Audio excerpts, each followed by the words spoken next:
My name is Rhapsody, his name is sneakyteak, and welcome back to the ladder streak for another week. How's it going, mon frere?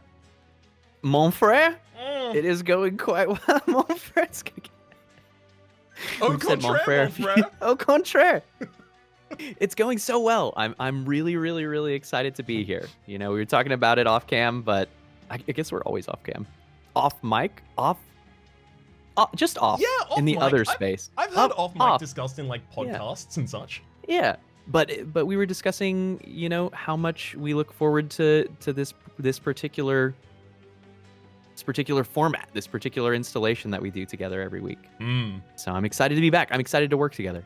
Yeah, it's definitely been weird for the last 2 weeks, having not had a weekly dose of a discussion with Teak, because obviously we record the ladder streak together, and that's a fairly long period of time that we spend together here, but I would argue that every week we pretty much spend more than the length of the ladder streak episode just having a chat beforehand. Oh yeah. 1 to 2 hours fairly consistently. Absolutely. Oh, absolutely.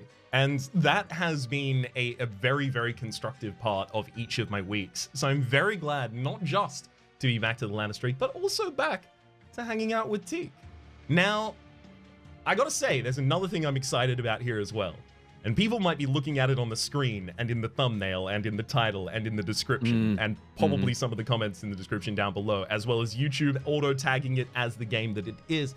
And the reason I'm so excited is because the ladder streak as a series is about the two of us learning together, learning from one another to become, or rather to perform, at better than the sum of our parts, as well as to individually become better gamers by experiencing these kinds of like different play styles, being more considerate about those kinds of things, and having sharing perspectives, right? Yeah, sharing. It's about breaking the vacuum. Having Absolutely. another voice. I've said this a couple times when I'm talking about like A20 that I've done in my own time, of being able to hear in certain instances your voice saying, "Oh, actually, maybe we should be considering this. What about this, yeah. Raps? What Why about not grand finale? Exactly." And now I'm gonna get to hear, but what about Consumer of Crowns? We're going to have a totally new. Yeah, you will hear that. I'm bet. ready for it. We're gonna have a totally new battlefield on which to learn from one another. And honestly, I believe, as you said prior to the start of this actual recording, that we are going to learn so much in this that is cross-contaminated to our knowledge of other games, specifically deck builders. That makes it sound so negative. We're cross-contaminating our play, but it's positive. Yeah, exactly. It's neurotoxins of ability. It's like Zerg. This is going to be an infection vector. So yeah, exactly. For knowledge. For knowledge. Let me make sure. Catch knowledge. Sorry, that's you know what? I'm working at a tagline to the series. The Raps and Sneak ladder streak. Raps and Teak ladder streak, rather. Catch knowledge. Catch knowledge. It's got to be. It's perfect. I'm running with it from here on out. It's viral. It's going to be the start of every single one of the videos, and I hope you're ready for that. And I hope all of you watching at the moment are ready for the monster train leg of the ladder streak. I will also quickly hasten to add, just for those of you who might be concerned, no, there is not the end of the STS ladder streak. That will be back at some point in the future. I couldn't end it. I mean, we both talked about this, but I love Slay the Spire so much, and I played a lot on my stream. Still, I've streamed 2,400 hours of Slay the Spire, and ladder streak is a really cool, particularly difficult challenge. There are just so few people who have attempted it, and so few more who have succeeded on any measure.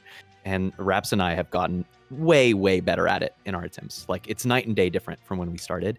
Both of us have improved a ton, so it will be back. We should also say, though, with specifically that in mind, that the ladder streak, despite the fact that one person has only ever succeeded at it, it was still kind of like more of a known quantity as we were both going into it. However, MT streaking, specifically ladder streaking, isn't really. I'm not aware of anyone doing this. Yeah. So not only is this breaking new ground, but it's possible we run into a foible that we may need to consider as a result of some snags. Give us your patience as we do. I will lay out. You want to define the format? Actually, Teak, would you define the format? I've been speaking for almost 5 unbroken minutes right here. I've gotten sick of my voice. Oh my gosh. I'm glad that I don't have this experience because I frequently talk for 8 hours straight, sometimes 10. So I don't there's get just sick no of my own choice. voice. I speak for 3 hours straight. And I'm like, You yeah, I just could joke have about it. continued going. Yeah. It's just a humility thing. It's just a humility thing. Yeah, I'm glad to define it. Sure. So we're sticking with the same language, calling it ladder streak, where the idea of the ladder is defining rungs and ascending through them, right? So with Slay the Spire, we are increasing in ascensions. In Monster Train, we're climbing covenants from 1 to 25. Starting on 1 and not on 0. For consistency's sake, and also because 1 is the most similar to the rest. Covenant 0 is a very different game. And we're also going to preserve the idea of rotating through classes. And this is actually also how I play Monster Train on my channel on Twitch, is rather than going random, which is popular and quite fun, I do rotating random. So we start with Hellhorned Primary and a random allied clan, and then we would go Awoken Primary, Stygian, Umbra, Melting Remnant, and then cycle back to the exiled faction leaders. This means that a full cycle is actually 10, not 5, for a chance to see both the primary and the exiled faction leaders, making for a fairly long rotation, but it gives the guarantee that each run is significantly differentiated from the previous. And we get to see everyone about equal amount of times. Slightly underserved for one of the rotations, right? Like we'll see the primaries exactly one more time than the alternates. The primaries one more time than the exiled. But overall, it's very, very balanced across 25 runs. Yeah, exactly. So when you're cycling idea. around the characters like that, there's always going to be a slight imbalance. And even in STS that exists, despite the fact that 20 obviously breaks down to 4 or 5 times, right? However, who gets a 20? Exactly. Who gets a 20? Who's drawn that straw, right? Because it's a big deal. It's a really big deal. I mean, when I was first starting attempts at ladder streaking, I very explicitly would start on a certain class because I felt that other classes were going to be my best A19 and A20. So maybe it matters here too. I genuinely don't know. I genuinely have no idea. That seems like the exact kind of thing that we should probably find out. You ready to depart? Please.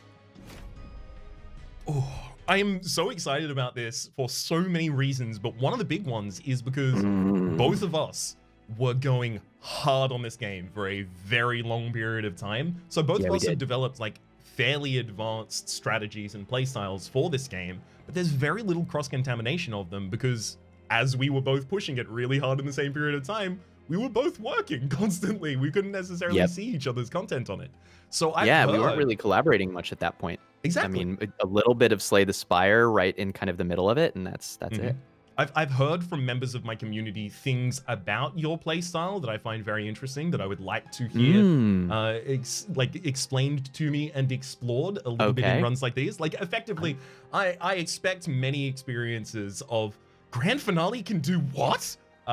Kind of happening here. But I'm really curious to hear what the preconceived notions are. Like, it's going to be interesting to unpack as we get through the run. What is it that you think? What is the specter of Teak's play that hangs over your vision of this collaboration? You know, I can get into that as we go forward, but I think we should probably stick on the start screen. No, and totally. I'm going to summarize my point effectively by saying I also think in the inverse, I have a lot of things in this game that I can be like, hey, these two things. Actually ridiculous. Like here's this whole thing that I had in a single run about them, like the kinds of I also think this game has like a lot of avenues for building something that does become quite scalingly insane quite quickly. I know for a fact that is true because I have already learned so much from you from this game, because I still remember when the game first came out and Umbra was new and you so eagerly took the 0 cost cards. And I was like, why?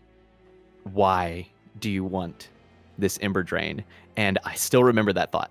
I still remember. And then it turned out to be maybe the strongest thing in the game at the time. Yeah. And so, you know, it's like, I know for a fact that I will learn things from you about certain types of synergies and build options that I'm not considering for sure. It's an interesting example, specifically the Ember Drain to pick up, because that is something I felt late to.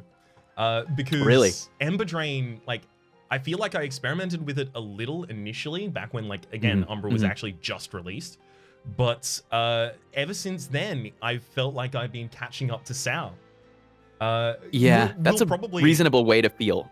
I will say at this point, it's quite likely, because we mentioned Balor's name a couple times in the SCS ladder streak. It's quite likely we'll end up referring to Sal a couple times in this. Sal Link. I'll leave a description. I'll leave a link in the description down below. It does a lot of Monster Train and at the moment Vault of the Void content. I'd recommend checking him out. All right, Let's dive in. let's dive in. So much quickly, information. I really like that now they actually show you the Ring 6 and Ring 3 bosses in the start screen here. Yeah. So a few quick things. We are going to assume that you have some level of knowledge of this game, but we will also be tutorializing some elements of it, just not like mechanical things like play this card, 5 minus 4 is 1, kinds of things like that. Do you have any kind of Monster Train primer, like introductory Monster Train, or no? So I did, because I always script an intro for my first episode of any series, because I have to explain, hey, this is why this is worth your attention. And for this, it was deck building roguelike that is set upon 3 vertical battlefields that effectively function like auto battlers. It often functions in a similar way to a tower defense game that is effectively presented as an auto battler. I meant, do you have a full video, which is like a tutorial video? Oh yeah, like my first episode is like just exclusively describing that would be cool. We can link to that. Work, yeah. Oh yeah, I'm happy to put that in the description down below as well, certainly. Some of the stuff in that might be outdated because, of course, that was done in the beta.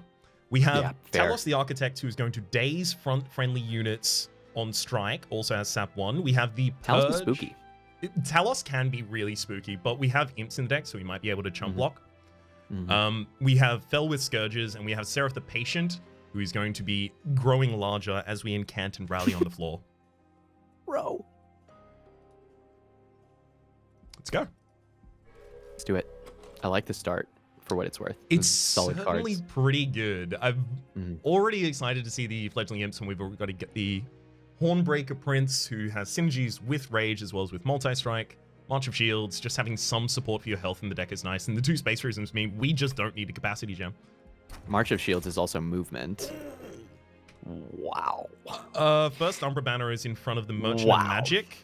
And there's a Merchant of Steel in the next area as well. I think that's an easy pick. I actually forced Shadowbox a couple times, and it's fine. It's hard to get online. I can't get it online before like Ring 4, and past that, it's like a nuke once. Exactly. So, Shadowbox for me, the circumstances where it has been good have been circumstances where my deck was too bad. Like I wasn't scaling fast enough, and I needed it to clear the 3 rounds as I continued to grow my Alloyed Construct on the top floor or my Penumbra Glutton on the top floor. And those circumstances, I feel like you don't want to be in those at all. So having a solution for how to solve them doesn't really help you that much. So what are you thinking here? I'm curious to hear your thoughts. So, my initial thought is that Umbra often lacks backline damage. And because we are going to want to be gorging heavily, obviously we've got the Fossilized Fangs, gorge ability to an additional time, we have probably a quite healthy frontliner that can stand in front of a Reaper. True. The reason I really like that as well is because these 2 Space Prisms make it very, very easy for us to do that, still without taking Capacity Gems. That, especially at C1, that's my inclination too, because I think it can, with the lower number of enemies spawns compared to C25, I think that can just completely solve us. I will say that I think Wrathful it's in contention for the strongest start in the game. This is such a strong card. I really think Wrathful is incredibly strong and incredibly breakable. That's interesting. It's in contention with our strat, for sure. I think about Wrathful, and I'm like, well, my secondary clan is not Awoken, nor is it Stygian. I would prefer to go for someone else. What is it I'm missing about Wrathful? Wrathful is so good. Wrathful is so good because the scaling is legit, and especially with access to things like Resonance Shard or potentially Deranged Brutes to help push that rage further, it's not significantly outpaced by Reaper Slay value, but it is so much more sturdy. And being able to just install this in the front line and have it get a lot of value against waves and frequently to be your answer for scaling against bosses, you can do it with any faction matchup. The Gorge Fangs can push us away from that, right? Like we want to be gorging on units, but to be frank, you can just shove morsels into the Wrathful Prince, and that would be more than good enough for a long time.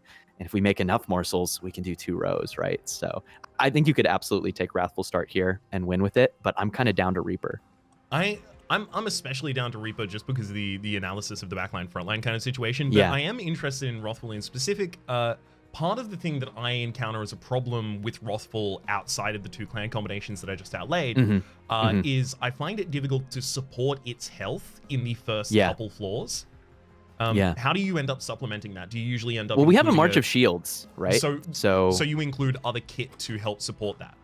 For sure, absolutely, and I agree. I think until you get your next upgrade, it can be hard. It got buffed recently. Like, it didn't used to be 15 health. I don't think. I might be putting my foot in my mouth. I know it got buffed recently. I remember it was changed. But yeah, I think you include other kit to support it. In the case of Umbra, there's your health.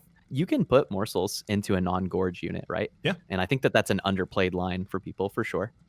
Yeah, there are definitely circumstances where I easily could have just focused on a frontliner from a different clan, but I forced one from Umbra and then lost because I just didn't have a 2-floor or 3-floor solution to support it. And you talked about Awoken and Stygian. Those are obvious combos with Wrathful, but what does Umbra have? Umbra has Furnace Tap, and Umbra has Umbra Stone. Those are both incredible on Hellhorned Wrathful Prince. So it's a strong unit. Rares, though. They are rares, but how often do you find the rares you want in Monster Train? Pretty often. Common. Pretty often. Unless I'm playing Melting Remnant, I tend to. Melting Remnant, there are so many of their rares that are just so situational that you do not want in any deck. And it's like, oh, man. I just find so many times I see a Melting Remnant rare pack and I'm like, okay, I really wish that I'd gotten something else. You ready for this 1000% health buff trial? I am literally 1000%. So ready for incredible.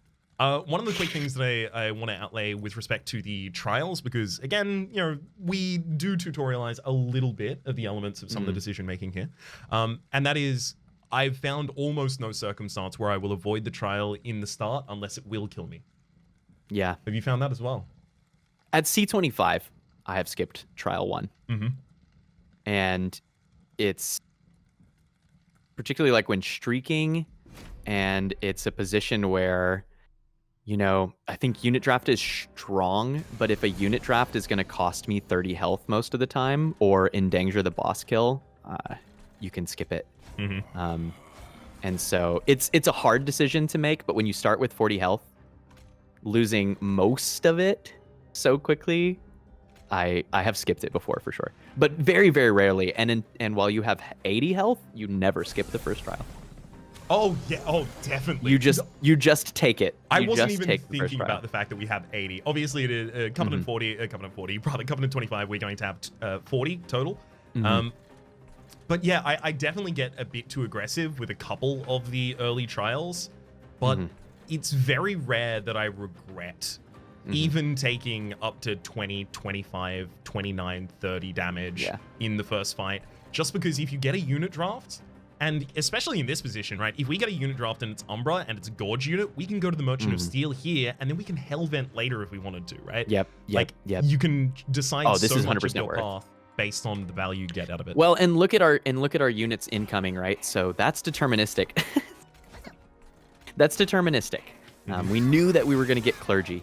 Clergy have Rage, and they go down to 1 damage. The most that this was ever going to cost us was 8 health.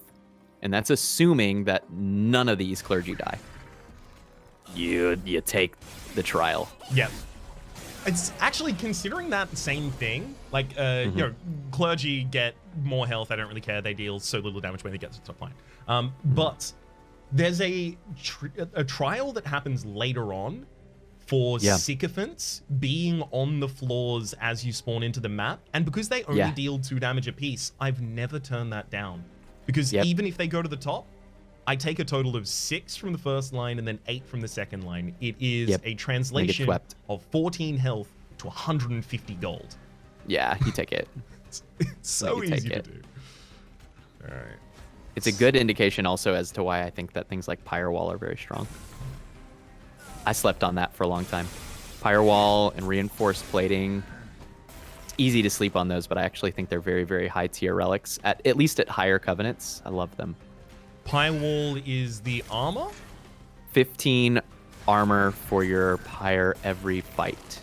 And reinforced plating is 40 extra health. Yeah. I've often kind of just treated those each as a heal. Although Wall, I've definitely been in situations where I'm like, I'll happily leak damage to the top line. Ooh. Okay, so one thing I will quickly get out ahead to say is that a lot of characters will have kind of like core concept of your deck defining things in the normal set. And you do not get any more normal cards offered to you past Ring 3. So if we want a Ritual Battle or a Hornbreaker event, now's the time to draft them. This is it. What do you want to do? My initial read is always like, I have no access to AoE at all in this deck right now, so I want to cover my losses. I want to have event. I think event is like a very, very easy to take one off. I like this Ritual of Battle too, by the way. At C25, I sometimes take this Hornbreak because with 1 MP, right, like plus 10 magic on it, you've got the answer to kill the 100 armor units in the end game. Yeah. But I don't think we have to worry about that now. We've got enough directed damage, and we like are going to want to eagerly take Umbra Assault.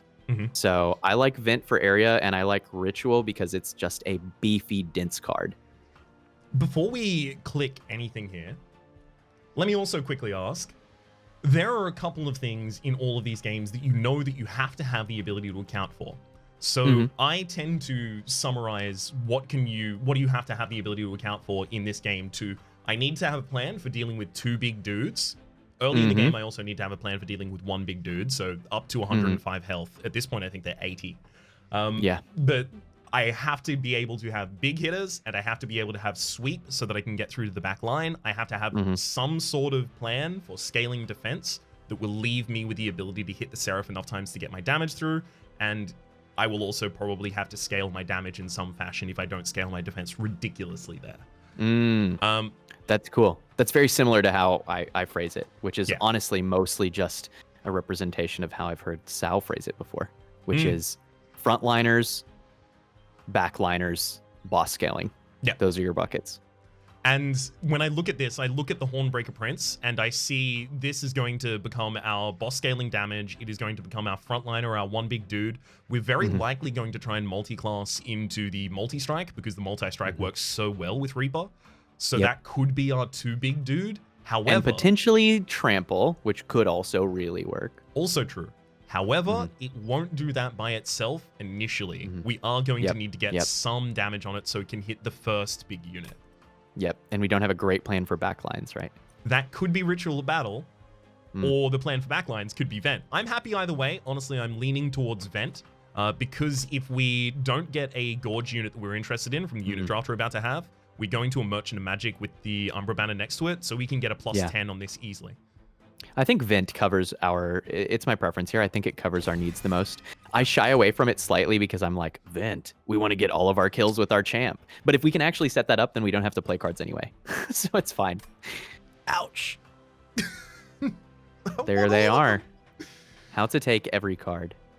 I think you just have to have the high APM strats. You have to click all 3 of them on the same frame. It's real hard to do. It's TAS only. Frankly. Exactly, it's a TAS only strat. It's frame perfect input. So what do you think here? So we were already just talking about the Umbra Assault. You were talking about it just prior. It would give us the ability to try and get a repeatable source of uncommon and rare morsels with the Fossilized Fangs. It would also help invalidate the existence of these torches quite early, making them very easy to remove. I like the torches for what it's worth. Like, torches are one reason to not take Umbra here in my mind, which is Umbra is like an auto pick if I'm not playing with the class with directed damage, but I can afford to skip it here if there's something better. While that's true, part of what I'm thinking is like, I want as consistent generation as I can for the Fossilized Fangs Gorge. So I want to cut down the size of this deck. So I need to find redundancies, and including this creates 3 redundancies. Especially if we get holdover, I mean. And we've always got backlines, and the real incredible strat is an Eternal Imp and a holdover Antumbra Assault. Mhm. That would be fantastic. Now, that's not extremely unlikely, and it would be the No, it's scaling not. stuff that we want for... I'm just saying, Yep. like, it's not unlikely. This does No, I have think it's Slay, quite good. so I think it's quite good. works And we'll always have backliners for this, and it is C1, which means we don't have a ton of torches. So Mhm. yeah, that's my inclination here was that Antumbra or Packed Morsels are better than Perils just for the sake of activating our Fangs. I would be remiss not to mention that Hellhorn has some very expensive cards that Perils would love to support. And this, Yeah, One Horns. taking it early and then popping a holdover on it, just opens up the ability to go for a full Ember Drain build. And we will ridiculous. very likely not see this again. This may be our only chance to draft the Perils. It may well That's be. for sure. Goodbye, Perils. Farewell. Oh. Farewell, Perils. Okay. Well, Shadow Eater just provides the solution to all of our AoE. Yeah, it really does. Double Gorge. So every morsel is healing for 20 and dealing 20 AoE. Yeah. I think we just snapped that right now. I think we should do it. How does that affect our next floor? Because we still want, surely we want another Gorge unit on a different floor. We only need to give one to the Shadow Eater for it to be valuable. So here's something that I'll offer that I don't see very many players do and that I would recommend more players do. Taking priority units and then potentially removing them. Taking Shadow Eater right now makes us very confident in our game through like ring 5, right? Yep. But if we're offered a ludicrously good Gorge unit that ultimately competes for priority later on in the run, we could cut. That's like a thing that you can do in this game, is remove a card that you added to your deck. So I feel super, super good about this and then still looking Umbra, yeah. So your plan isn't to run like a 2-floor build with these two and have 2 Gorge floors by adding extra morsel generation in. It would instead we could do that be too. a substitute. I mean, we could do that too. Be open to either, right? Yeah, I'm suggesting that like it's worth taking the priority unit to improve your early game. I think, even if you might need to remove it later on to improve the consistency of your deck. Cool. It's worth. I think one thing I found very valuable is thinking about what do I want from either of the different merchants and how likely am I to get it. So like, for instance, if in the Merchant of Magic, I would love Holdover, I would love cost reduction, I would love plus 10 to its damage, I would love cost reduction and all of the rest of these. I'd love double stack on March of Shields. That's nice. I'd love plus 20 on with the Consume on Torch. Basically what I'm saying is there's almost no offering this shop could have that whiffs for me. However, on the other side, I want Endless on a fledgling game. And some stats for a Shadow Eater. And there's another unit that's there. Shadow Eater doesn't need stats yet, though. Shadow Eater That's is fair. a couple It doesn't. floors from it. It doesn't. Yeah. No, I agree with, I think the Merchant of Magic, well, there's some Merchant of Magic stuff we didn't talk about. Remove Consume, that's a whiff right now. Yes. I don't think we're removing Consume on a Prism. I think 2 Prisms more than enough for us to not need a boss relic, at least for now. More necessary because of Shadow Eater than it was, but I think it's sufficient. Yeah. And we don't have a high enough covenant yet. That was I like had some Australian there for I don't know how I did that. It sounded homey. It was cool. I felt very down under. But so we are still low enough covenant that we have full 5 on every row. So but yeah, I would say remove Consume, not a great hit. Permafrost, maybe. Yeah, Permafrost's a bit weak as well. Maybe. But Holdover, good. What are our other tier 3s? Double Stack is another Double one of the Stack tier 3s. is fine at least, right? Like that's takeable for March of Shields. Yes. I think it's just that our tier 1s, minus energy and magic power, are so good that we'd be willing to reroll and take them twice, especially at this lower covenant where they're cheaper. So no, I think the magic is great here. I'll also say that like part of this is something that gets memed on in my community recently, but going over here and reducing the cost of your spells gives you the ability to take the draw gem a lot more easily and just get huge value out of it. Okay, but at C25, I am taking a Merchant of Steel in the first ring a lot of the time. Yes. Because the value of getting some stats is so huge. It just happens that we have Shadow Eater, and Shadow Eater just kills all of our threats for the next ring or two. Yes. So, we don't need it. While I definitely agree with that, I will say that the circumstances where I break that are almost always there is a spell that I have in my base deck that is quite important to me there is a Merchant of Magic, and then there's a Hellvent in the next area. Because you know can what get 2 upgrades on your spell, dupe it in this area, and suddenly you Yeah. have a Yes, huge that's power very true. spike. Hellvent is big, but you can Hellvent units too. But I think You can, a lot of the time, Hellventing a key spell is huge. Yeah, you can Hellvent units as well, but the problem with Hellventing units is that obviously sometimes they will cannibalize each other's role. Like you've got like 2 frontliners you don't necessarily want both of. Sometimes it can be good, but it's much more it's much more situational than wanting to dupe the spell that you just prepared to dupe. Like, here's something we'll probably check the unit before we buy these, but here's something that's a really cool play, knowing we have a vent and knowing that we have only a 19 card deck instead of the bigger one that we would have with 2 blights and 5 of the starting cards. Yep. -1 cost and +10 magic power to Umbra Assault, and then just dupe it. We will see it constantly. You don't need to put holdover on that card, right? So that's a pretty cool line. It is. That's interesting. I was thinking about going specifically for the +10 and the holdover, and then literally just relying on generating 4 morsels every single turn and dealing 13 damage to a backline every single turn. I will say, having 2 holdover cards that deal 13 damage to a backline, that makes it real easy to cut the Shadow Eater. Yeah. Let's have Should a we look look at at the our unit? unit. But before we make this decision, I just want to make a meta point, which is cracking me up. I think because we've both played this game so much, we're playing like 3 games right now, all at once. We're playing the game that we're currently playing.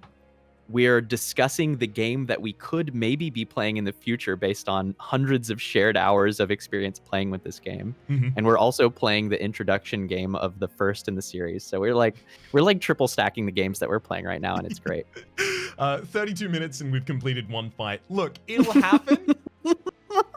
And honestly, I kind of. But there's so much to discuss, right? There's so much that it's a very dynamic game, and like when I make a decision to go Merchant of Steel, there are 15 minutes of discussion topic as to why that is something that I just decided to do, right? I think that's really cool. That's something I want to bring up as well, right?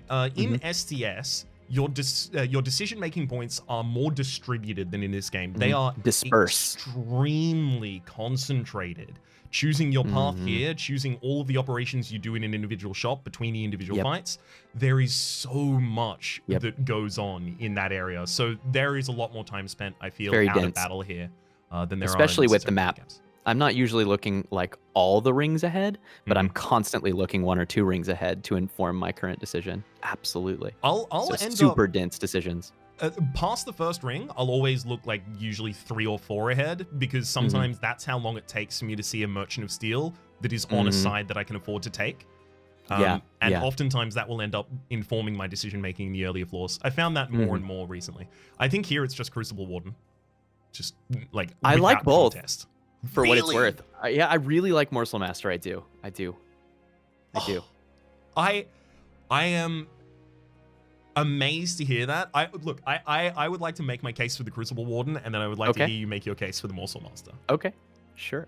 My case for the Crucible Warden is that as a frontliner that is going to be double gorging from the Fossilized Fangs, it is going to be literally untouchable.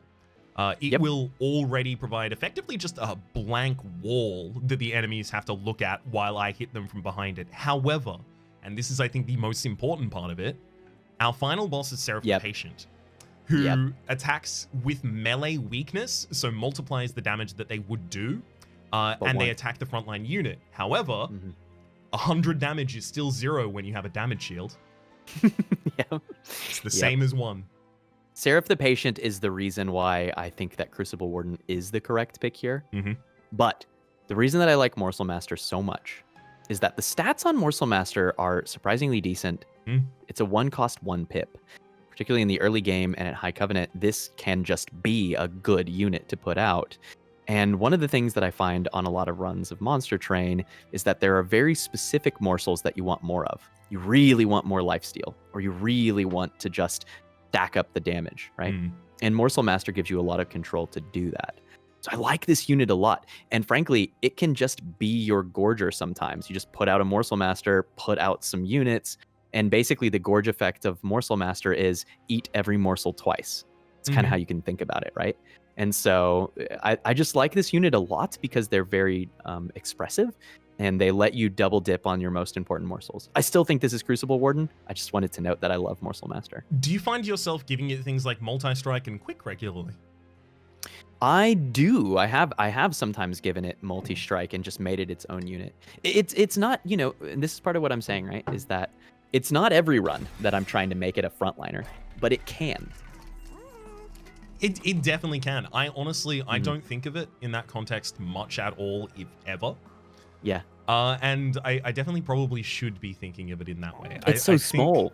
It's so small. It's so good. It's 1 pip. Why is it 1 pip? Especially when you go and you have your Covenant 25 runs, or is it?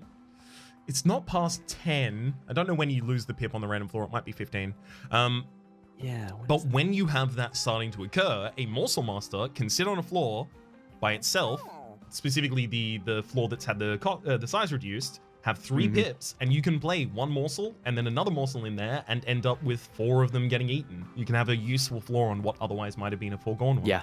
Yep. Exactly. So I gotta say here, my pitch is the holdover plus 10 and then dupe the Umbra Assault in the next area, as well as cut the Shadow Eater and just like hard focus on our single line. I'm open to other ideas, certainly. I'm open to the upgrades of the vent instead.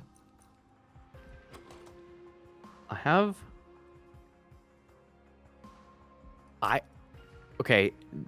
Do you want to try something? Oh, I love trying things. I don't think that we need to spend money on this holdover because of how small the deck is at this Ascension. And like the Shade Splitters will be good enough for the next wave. And then we go hard in on removals and dupe the Umbra Assault at 0 cost. It can be enough of our deck that we draw it every turn. Oh, okay, so save the money and use that for removals? Use that for either removals or for a reroll to get even more spell upgrades. Yes.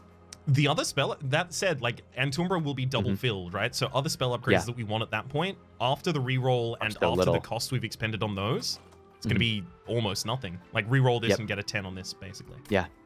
So yeah, that's maybe the proposal is double upgrade this. And then, because we're not duping it right now, we don't have to spend money on the removals this floor. We could spend money on the removals next floor. We can't do it. Is there not a merchant there? Yeah. Okay. So then we would do it now. Yes. Which I'm totally down with. Cool. So, and it is the Shadow Eater, the one that we just took? I don't think that we should cut the Shadow Eater now. No? I think that I think it's too early. I think we can get a lot of value out of it for the next couple rings. And it will not significantly impair our other units. So I wouldn't cut the Shade Splitters yet. I think that this deck is going to be excited to cut Train Stewards. I think that a lot of people overcut Train Stewards, but this one will want to. And I think that we can remove torches. Yeah. Especially with Vent. I definitely used to overcut the Shiny Stewards. They tended to be the first thing that I would cut in most decks. Until I realized, this deck can play a little slower, so it gets it out of its cycle by actually just playing the card. However, the more that I play in Covenant 25, the more my first cycle just matters too much. And then a Shiny Steward is equal to a Torch, is equal to a Frozen Lance, is equal to, like, all of them are effectively something I'm not playing in the first cycle that is between me and the other cards that I need to set up. And I almost always end up executing, in Covenant 25 especially, my win in the first deck cycle. So conversely, one thing that I like about Train Stewards is that they're unit stat sticks that aren't priority. So they're much, much easier to put like one cheap upgrade on and use as a chump block or a backline kill when you're struggling with that. They can just become a weird spell.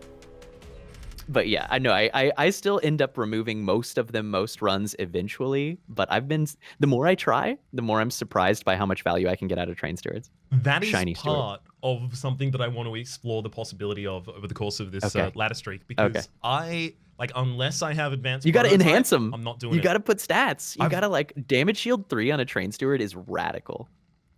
It's cheap now. But every time I think about putting that on that, I'm like, but what if I just put that on a tomb in the front line instead? What if I just put that on someone that I actually want to reform or get some extra it just effect depends out on of? what you find, right? Yeah, it just depends on what you find. Number enemy units with Spikes 3. I mean, look, we have a Shadow Eater. We're fine as long as we don't attack with our morsels. The morsels have to not hit. So in a C10 plus environment, we could put Shadow Eater top floor and the morsels would be days. but yeah, it'd be super handy. A cute interaction. Definitely. Do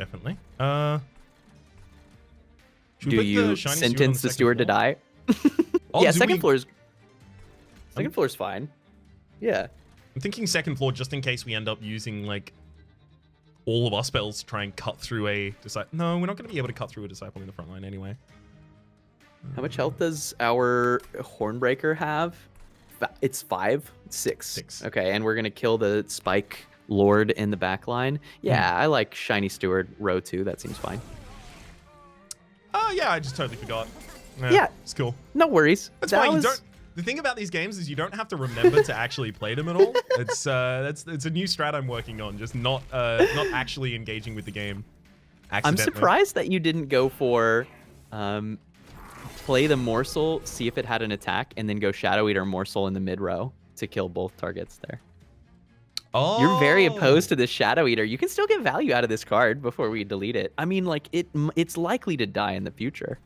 It's less that I don't think I can get value out of it, and more that like it costs 2, and I could accomplish that with fewer cards that didn't rely on those things happening in that way. Also, it is worth noting, we do ideally want the Hornbreaker to get a kill before the boss comes up. Not both of these, because that would kill it. Yeah. But it needs to get 1. Yeah, and it's not getting this one. It's definitely not getting this one. It will get this unless we could March of Shields it to the front, and then it would get this one. Ooh. And then it would get the next one as well with the Fledgling Imp, although we have to wait for the March of Shields in the next cycle. Deck's pretty thin. Let's do it. Yep. Get mad. And it's getting fed. It's going to be such a strong backliner when we send it back. All right, let's go for the Shadow Eater Shade Splitter play now. It's finally time. Is it finally time? Oh, wait, hang on. Oh, yeah, no, it doesn't attack. We're good. One thing I love about Monster Train that streaming has really taught me is this is a game where there are so many paths to victory. And there's plenty of paths to losing, too. I'm not trying to say that it's easy. What I'm trying to say is I have never played a game which more clearly showed me different players' playstyles. Because I'll get comments that are like, why didn't you do this?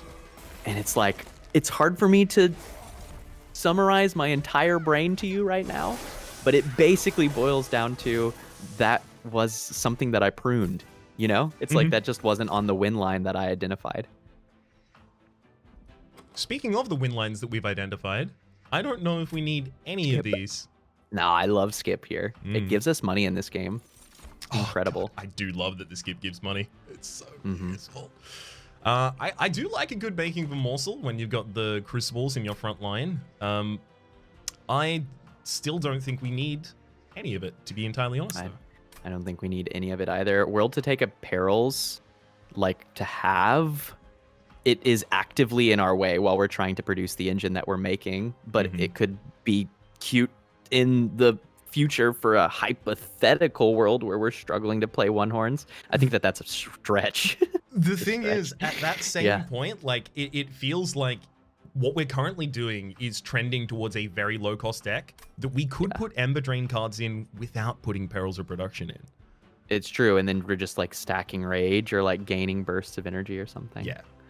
There's slight consideration here for the Space Prism, so we can get more space between the Crucible Warden and stuff. For that's not bad, actually, dude. That really secures not needing any space, right? I mean, makes it easy to do Warden and Reaper and 3 morsels. That's pretty good. If we take Space Prism, 3 morsels is very good as well because it leaves 1 for the Shadow Eater floor if we're still doing that. But if we take Space Prism here, like we're definitely taking the draw gem.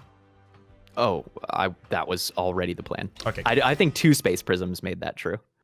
I've just honestly, I've gotten to having to justify the the draw gem to people a lot recently. You don't need to look. This is what I always. This is how I've described it because I also am always trying to take the draw gem. Do you want to just skip? We don't need to do Morsel Master things. Yeah, let's want to hard skip this one. Yeah, and are we going to do the double Antumbra still, or do we want to? I guess we can check the event first. Oh, I typically check the event before a dupe just because the dupe doesn't use. I mean, maybe if we got the Heaven's Aid event and wanted to throw one of them into Heaven's Aid, it would have an impact. But otherwise, brother. Oh, we that get Awoken. you could get Pyre Shards. You can get Spikes right now. Do you like that? I do like We Spikes. could get Bone Dog, which is better, objectively. Easily. Easily. I kind of want to see what, like, from Awoken, maybe...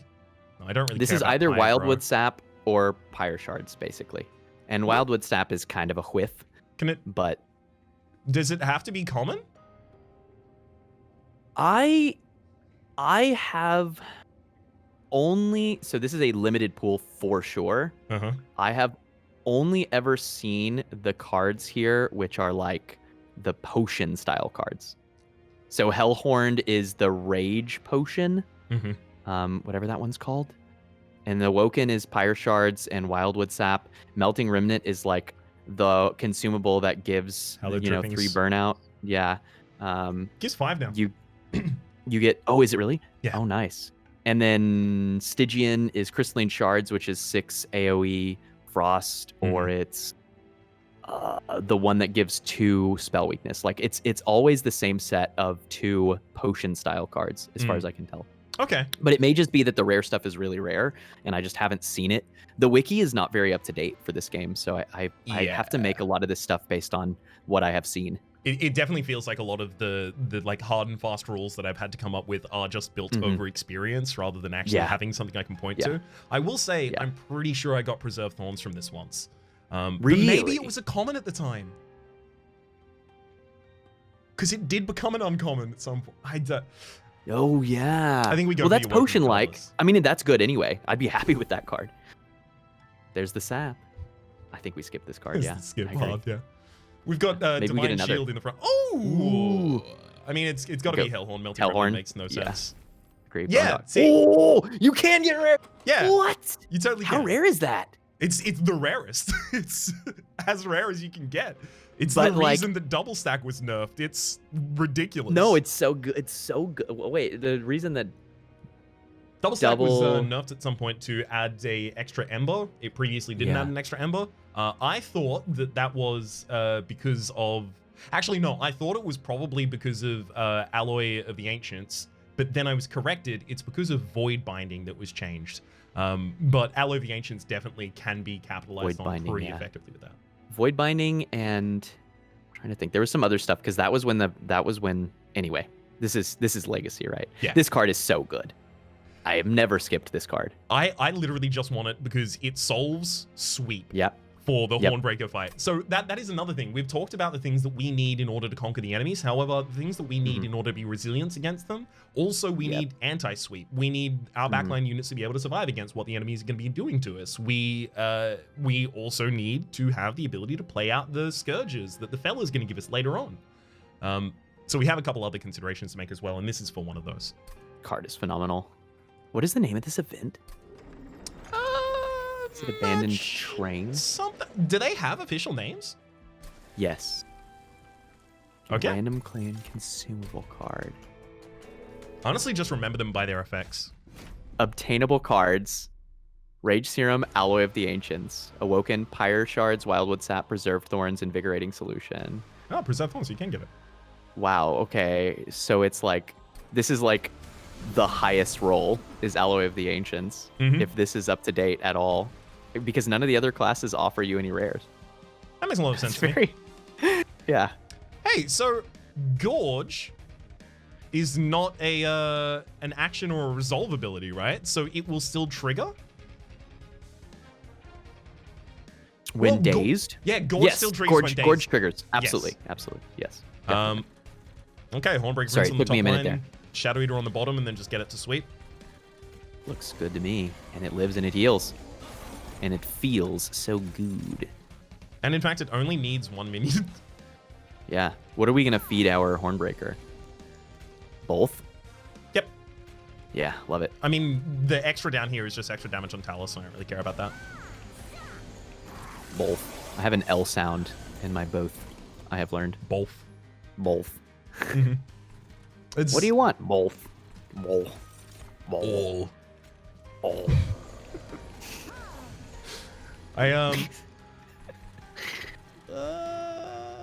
Cool. Let's get rid of the You want to play Green out a steward? Yeah. Yeah. Okay, now so we're in the cool. position where we're going to... Wait, are we going to even chump block here, or do we just take the days? I like days. Days seems fine. Okay. Although, the Umbra Assault is going to have to kill our own unit or to I actually love get anything that. here. That's a perfect use for that steward. That's an incredible use. It's the only die reason for I us. want them in the deck at this point.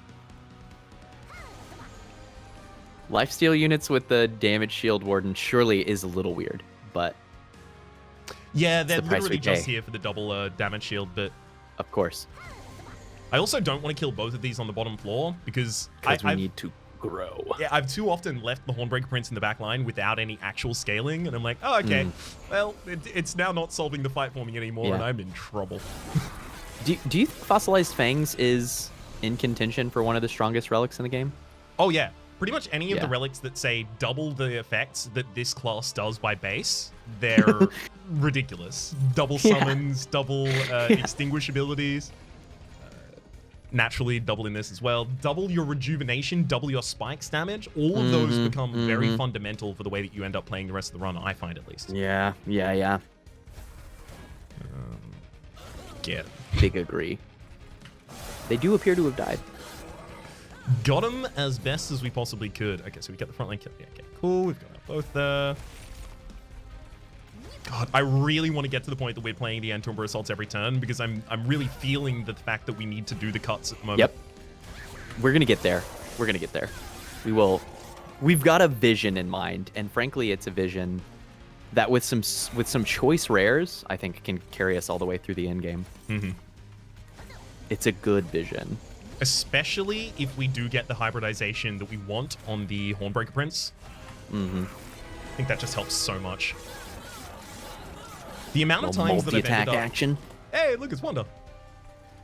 The amount of times I've ended up doing something like March of Shielding an enemy to the front so that I can get them with the sleigh for the Hornbreaker Prince and just do all this weird accounting in order to actually get the sleighs off. It's ridiculous, but we definitely don't have to do too much of that right now with the Crucible Warden. Okay, but those plays feel great, right? Oh, they do. When you feel do, like such you a feel like a brain genius. Yeah. Not just there's a all sorts normal of really genius, a brain genius. A brain genius. Specifically to do with brain. A genius of brain space. There's a lot of little bitty interactions in this game that feel very techy. Yep. That I like, and one of them is what's it called? Like razor sharp scale for Awoken reduces max HP for plus 10 damage, but you can use it as removal in the early game. Yeah. Reducing someone's max HP down to 0. And that's a cool play. They changed how that works recently. So you and I are both familiar, I imagine, with the idea of a decoupled system of current HP and max HP. For instance, if I'm in Slay the Spire and I got 66 HP and I got 80 max HP, if I lose 20 max HP, I should go down to 60, right? Yep. However, because it was confusing some people, they changed it so that it would reduce the actual HP value and deal damage in one patch. And then they changed it back, and then they changed it to it currently removes max and current HP. Which I think is... I was very, very outspoken about this in my patch notes review. I think it's a mistake. I think that interesting. I mean, I've definitely made that mistake. I've definitely tried to hit... Whoa! We found our solutions for just everything. For everything. Can I have all of these cards? But particularly the left two. Click, click, click.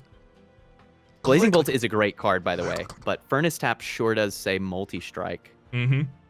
And it's Ember Drain in a deck that's not going to have any cost. This could end up becoming our... This is the reason for us to have taken Perils too, probably.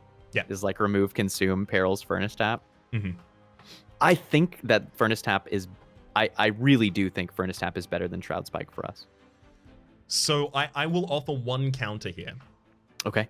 And the counter that I'm offering to that is that Shroud Spike, X-Cost cards recently gained the ability to be modified by Ember Stones in Magic stores.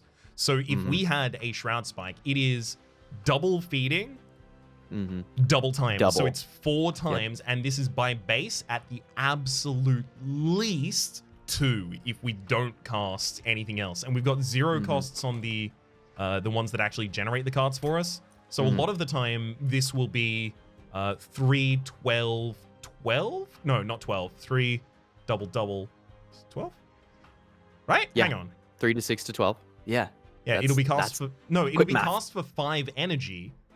Oh, because you're going to do the double minus? Yeah, because if it gets double minus. 5 to 10 to 20. Yes. 20 damage shield on a single card play.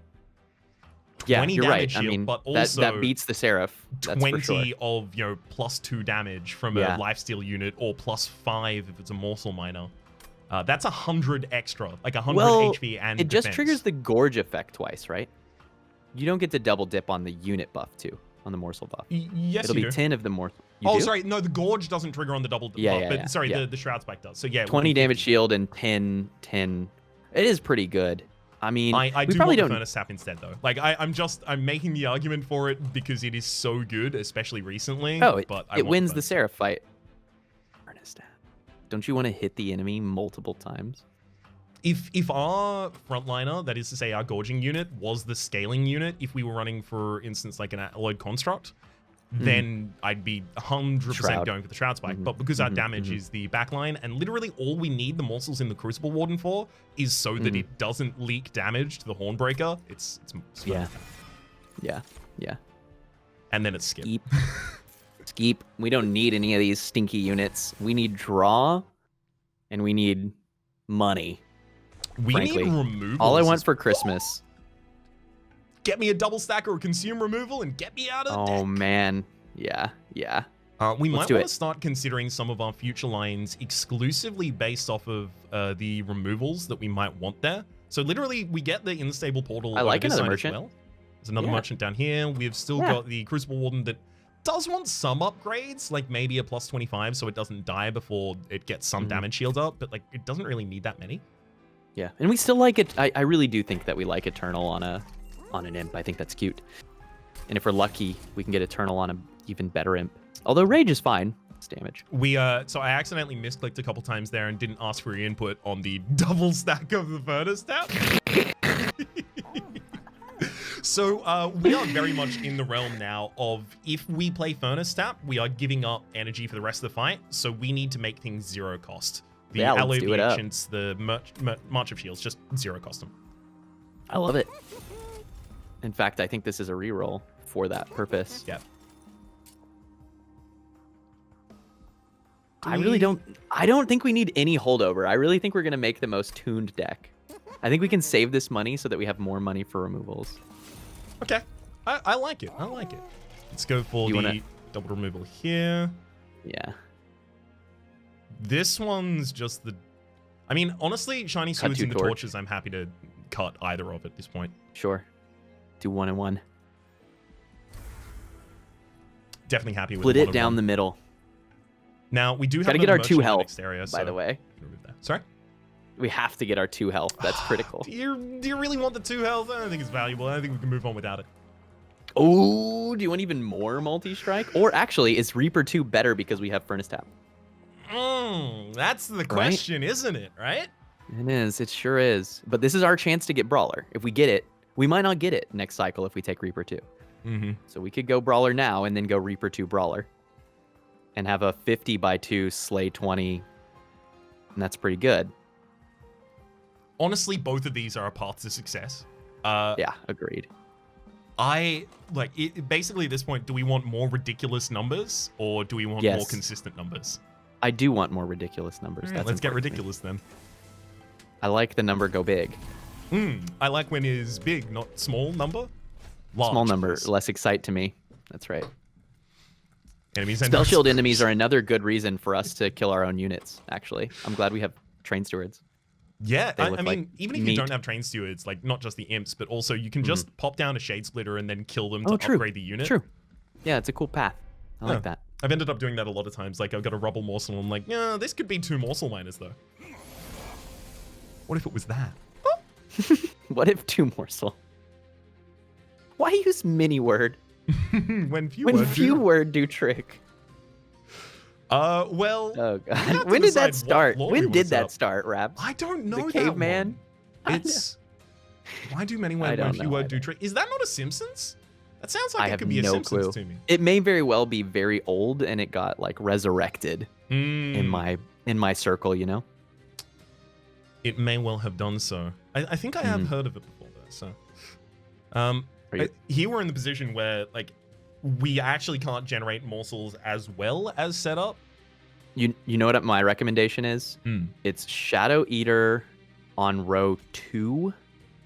They're and hasting. The reason is they're hasting.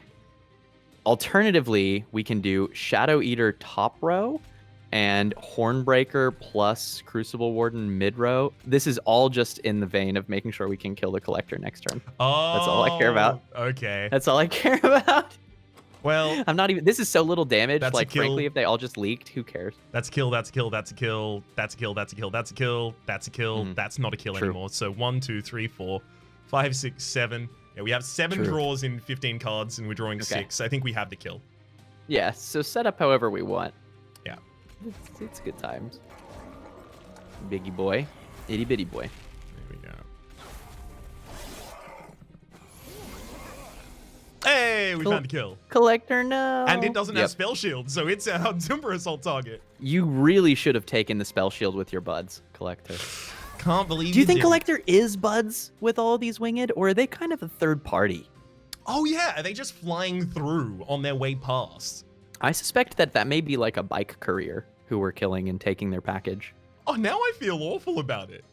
Yeah, that's good. It's important to implicate morality into our video games constantly so that we can't enjoy them. That's just why play video games when you can think about them, Teak? Yeah, just think.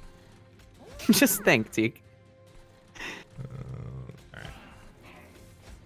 Like, honestly, the rest of these fights play themselves for a bit. Yeah. As the deck is currently powerful and we've set out the kind of like ways we're going to be playing, unless there's like an interesting question, I'm going to kind of autopilot in the background for a bit. Please feel free to do so. It's one of the things. So speaking of differences,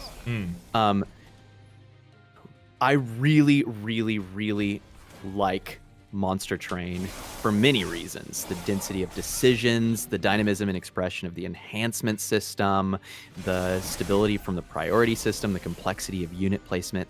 There's so many things about this game that I really enjoy. And frankly, determinism of fights lets you do some cool planning ahead in terms of how you build and your responses. One of the things that is very different between Monster Train and Slay the Spire is that the difference between Ascension 1 Slay the Spire and Ascension 20 Slay the Spire is a Grand Canyon, and the difference between C1 Monster Train and C25 Monster Train is like the difference between the Earth and the Moon. It's such a huge divide. And so I'm hesitant to say that it's just massively objectively wider than the other game because they're so different, it's hard to compare, but it's really wide. The only consideration I'm making here at this point is... sorry, I agree with the point. I'm not just like running away from the point. No. But, my only consideration I was feeling for your fight. Is the Impish Scholar for the possibility of returning Alloyed Ancients or the Furnace Tap. But we've also got 3 Space Prisms we play on draw, and I don't care about getting those back, so I'm going to skip. Skip it. Cool. This deck doesn't need... hard skip. Anything. Yeah. There's a room for engine upgrade. I take that card sometimes. I like it. I don't think this deck does much with it. Yeah, it's specifically its placement in this deck that I kind of don't know about.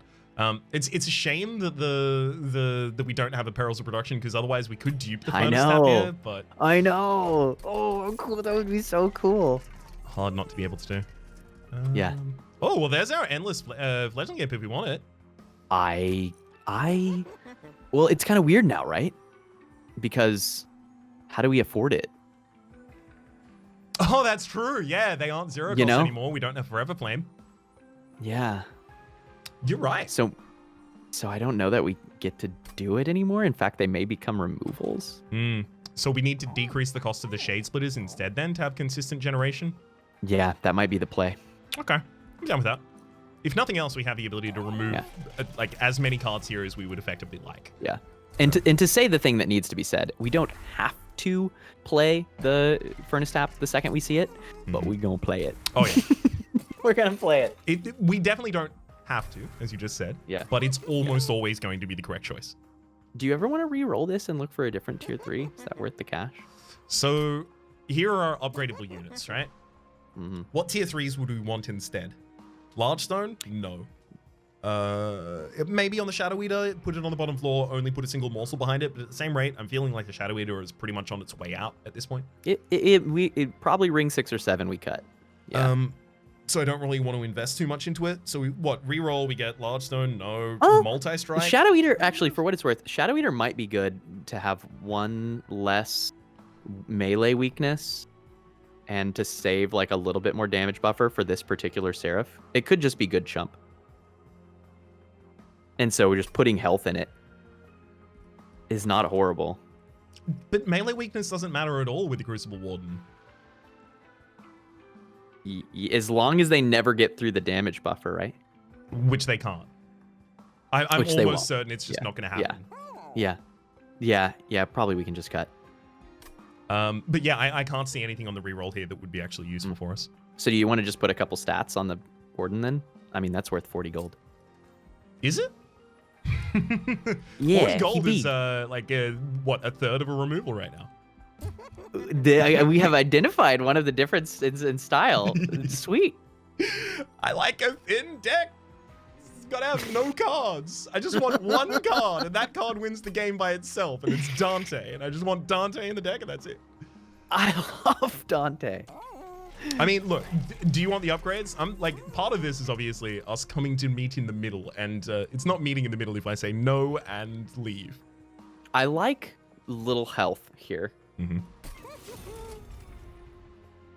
Let's think about what's killed by a 35 damage in the front line that's not killed by 25. Nothing.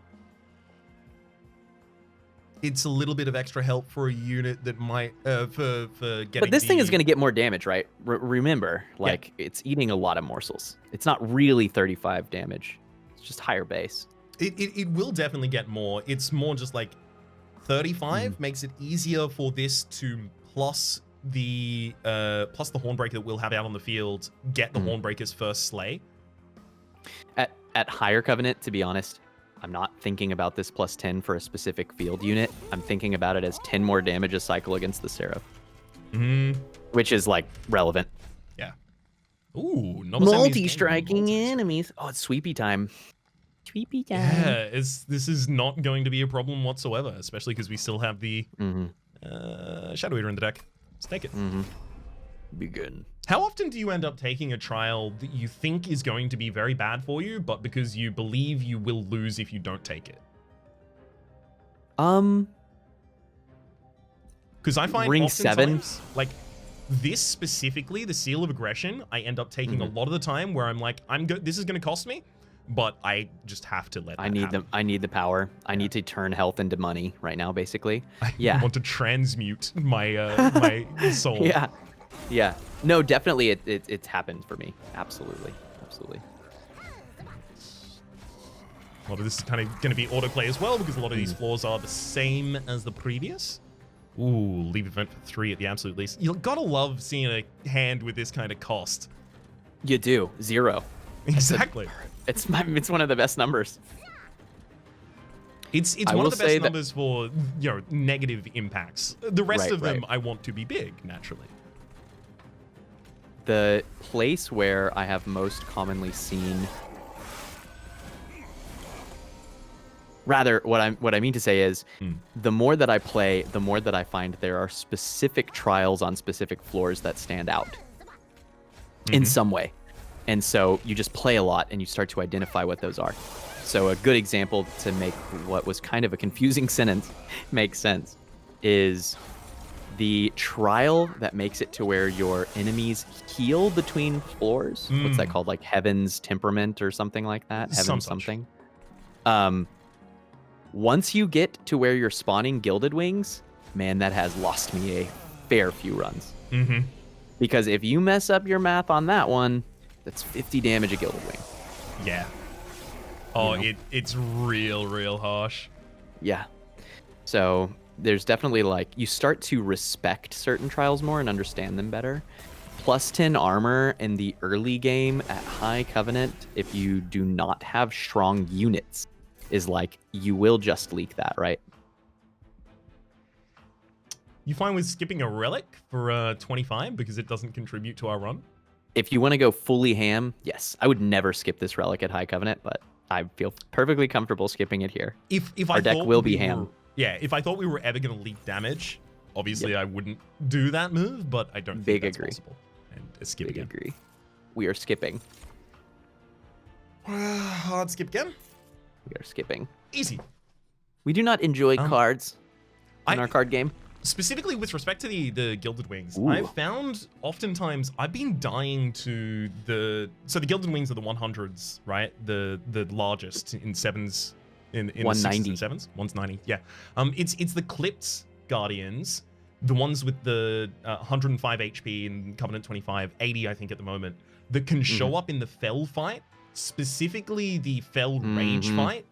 Because there's a 70 health block in front of it in the statue, and then it's 105, and Fell can follow it up, just giving it buffs with its rage every single time. So it's not... Rage Fell is very scary. Yeah. Very scary. It's not uncommon. That unit will get to my pyre with 16 damage and 105 health, and I'm like, all right, well, I lost right now. Oops. I guess I'm dead. Yep. You want to see some draw relics? Oh, yes, I want to go left here 100% of the time. I liked the move to save some money, by the way, specifically for this. Yo, Abandoned Umbra is dope. It's certainly not bad. That Trader's Quill isn't awful here either, with the 3 Space Prisms in the deck already. You're right. If we were in C25, I might take that, but I think I want to take the Antumbra and reroll for something even nuttier. Big into it. Big into it. You want a Consumed Crown just for even more big number? So this unit will now gain 22 on Slay? Wait, didn't we just skip a Precious Plating? No, we skipped Boons of the Blacksmith. Oh, Boons of the Blacksmith, okay. Yeah. I was like, I don't think you can see the same. No, you can't. Yeah, it's predetermined at run start. So if you view a shop or not, if you reroll in a shop or not, doesn't affect it. Oh, cool. Yeah. Got that information from Amphi recently. Thank you, Amphi. Jack Strips is cute too. Jack Strips is kind of cute, but it's also possible that it'll strip us of some of the slays that we end up wanting on the Hornbreaker Prince instead. And we love spray. Multi-spray.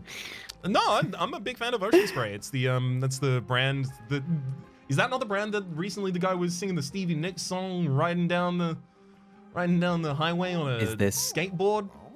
Is this ads? No, it was just like a dude who uploaded to TikTok. He was just like chilling. He was just riding a skateboard on a highway and just like having a Stevie Nicks song playing in the background. And apparently, I think, so he was drinking Ocean Spray at the same time. And it just went viral because like this guy just has vibes. He's just got vibes. It's relaxing to watch him just enjoying riding down the highway confidently. Just with a selfie cam singing a Stevie Nicks song. What's TikTok? Oh, okay, right. So you remember Vine? No. Okay, right. So What's do you Vine? remember? Okay. Do you remember YouTube? Is that the Red app? No. Okay. Well, do you remember? We'll start from ground up. You remember the train that came at the screen? It was a very old spectacle that occurred where a train moved towards a screen and people got really scared of it. Remember yes, that? I do. I was so scared. Okay, perfect. Okay, we found somewhere to work from. So ever since then, they've been making even more elaborate versions of train coming at screen. And yeah, this one has a cat. This one does have a cat. Exactly. There is a train coming towards the screen in a certain fashion here, certainly. I mean, like, this is the far and this is the near, and we are moving down. So it's definitely analogous in that fashion at the absolute least. I think so. Yeah. But they found out, interestingly, over the course of history of that kind of like moving picture presentation, they found out that people had an appetite for there being a larger amount of it. So they started making longer form content, which they would call like TV shows, possibly like I've heard of this. Movies occasionally. You heard of movies? Yeah. Okay, yeah. cool. So I remember that. That all happened, and then the world went to shit, and everyone lost their attention spans. So we now care to cut in the other direction, and we went up to 2 hour something of the sort, and now we're cutting all the way back down, and we're trying to see how short we can get it. So I'm going to be launching a service that is going to try and succeed TikTok where you can upload a 0.14 second clip of yourself, and it's just going to be a single note. You just like belt a single note in a song. Is that how long your attention span is now? I mean, like, look, I would have to focus a little bit to actually get through it, but wow. Back in my day, mm-hmm. I remember going to school in Texas, and even just getting there was uphill both ways in a blizzard, and I had to carry my horse because my horse had a broke leg, bum leg. And then when I was at school, I had to write lines on a slate using only my willpower. No even utensil was given. I had to just think at the slate really hard for 10 hours straight with no bathroom breaks. So 0.14 seconds, we've really lost our way. Yeah, we really have. This new generation, these millennials can't believe it. Yeah. They need to watch these 7-second loops. Back in my day, we used to enjoy meaningful media. Back in my day. Such as the original Aristocrats joke. We used to really engage with important media, like James Joyce's letters to his wife. I don't know if you've seen those. No. I'm not going to go any deeper into it, but yeah, no. I hope those it's already gone so far. You out there know what I'm referencing. It's gone so far. Hey, what's the relic in a box? The relic in a box? Yeah, there's a box on this floor. There is a box on this floor. Let's go check that one. Okay. You want a rail hammer? I is can't it even more about relevant? Indulgence. Oh no. We can indulgence is good. Yeah. Yeah, the rail hammer is +4 on the Ally of the Ancients as well as the March of Shields, and it does get affected with the double stack as well.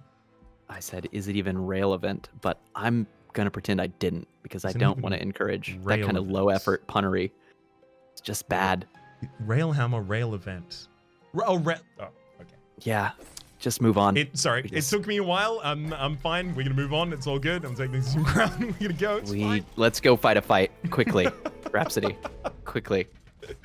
You say that we need to move past a pun as if we haven't just had a 20-minute dialogue. No, that's good. That's high effort, low value. Ooh, I think we just set up on the bottom floor with our primary units and just go. Yeah, go ham. Just wreck them. I'm gonna wreck them. And we've got the Umbra assault on this turn to avoid everything. Yeah, exactly. Don't just need to take all of it. You can also just like preload a bunch of units onto other floors if you want them. Yeah, morsel party. It's my favorite. Pick your favorites and set them up. Who gets to live where? Build the condominiums. Okay, well, we're now playing sim morsels. This one's going on the top floor because I think it has a adjacency bonus with the Alabaster Guardian. It produces because they're both holding something up. Exactly. It's the Alabaster Guardian is demonstrating that they would like to be holding something up, and Morsel is trying to provide that, as well as mimicking it. They're both doing kind of like a little bit of a praise the sun kind of here as well. Right. So that's intentional. True. If only I could be so grossly incandescent. Exactly. Are you much for the Dark Souls games? Love them. Yeah. Are you excited about the possible? Well, I mean, okay, this one's unsubstantiated, but the other one isn't. So I'll talk about the Demon Souls remake that is coming out first.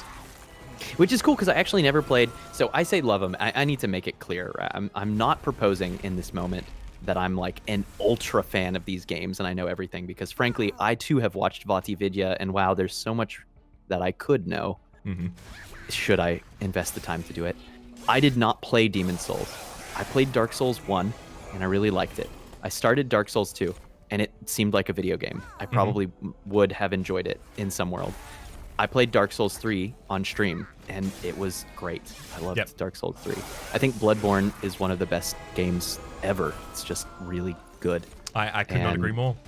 And I haven't played Sekiro, but would like to. I gotta so say, like I'm hit or miss with these, you know. I bounced off of Sekiro. Yeah, I don't know what it is, but I have talked about it a couple times before of like I want to be able to find the enjoyment in Sekiro that I know so many people have found and have found like rejuvenating with their experience with respect to these kinds of games.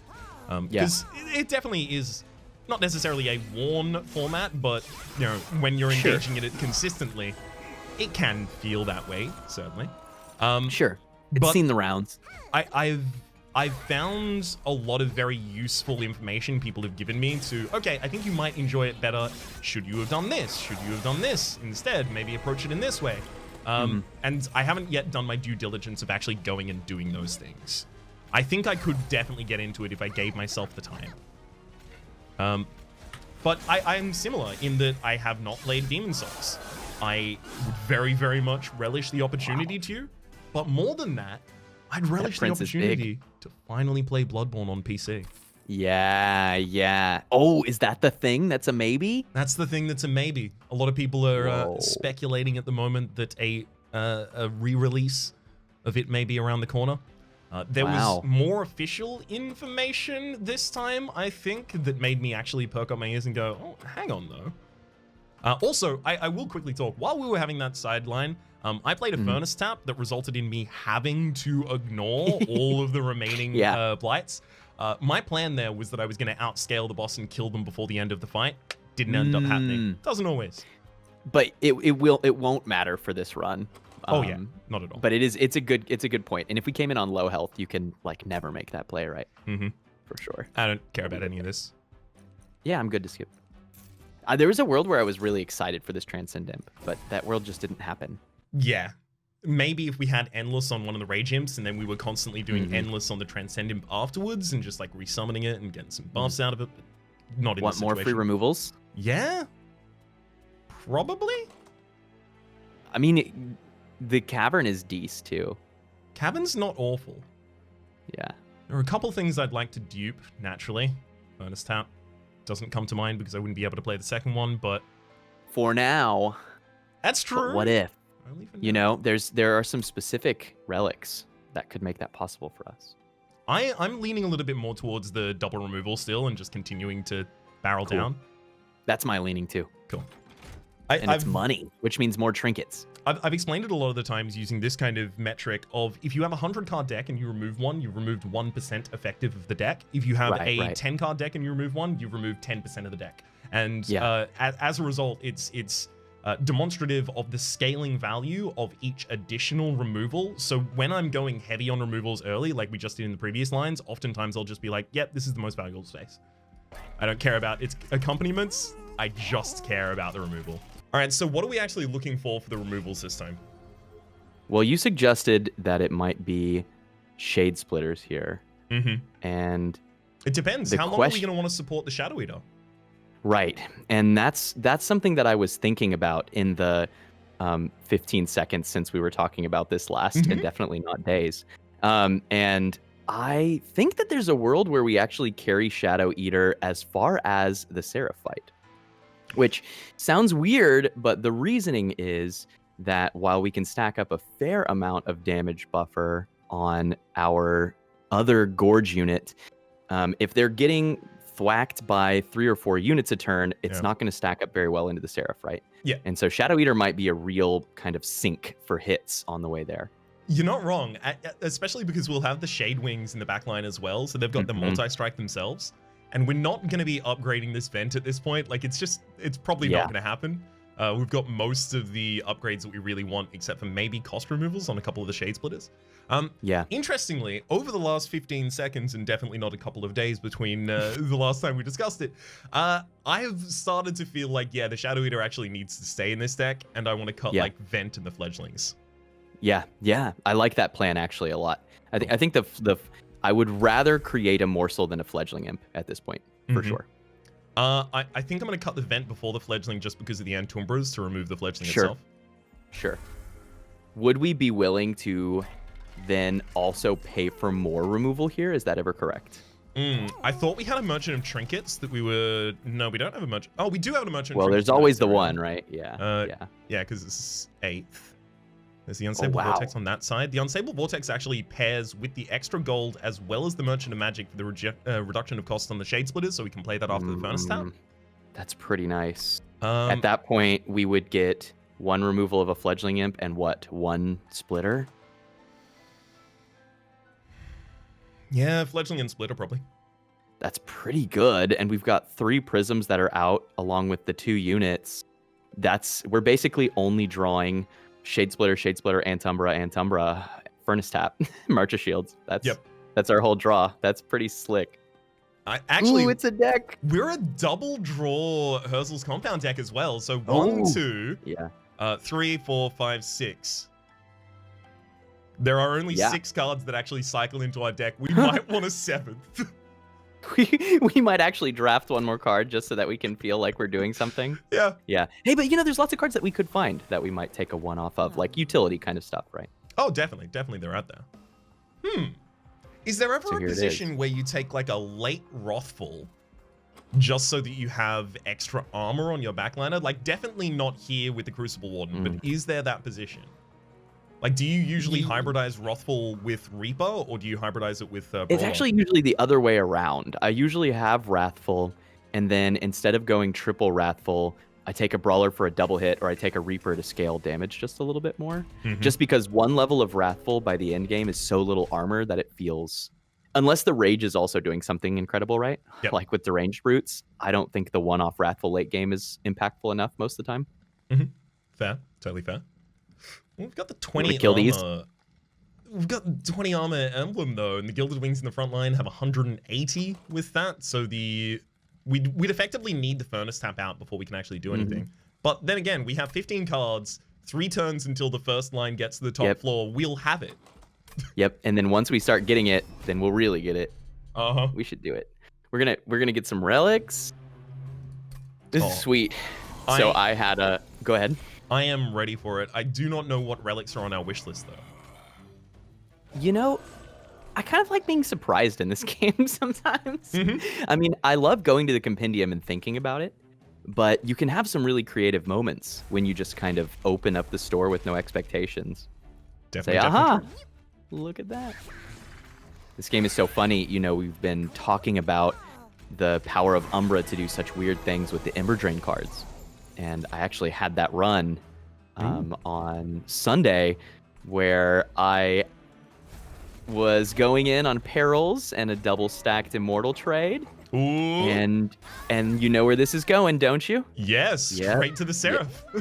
No, straight to triple Shadow Siege Sketches of Salvation. It didn't matter what was in my deck. Yeah. The amount of times that I'll see a Consumer of Crowns or a Shadow Siege and just pick it up because, hey, I might find a relic that means I win. Yep. It's a very, very strong speculative pick I found recently, at least.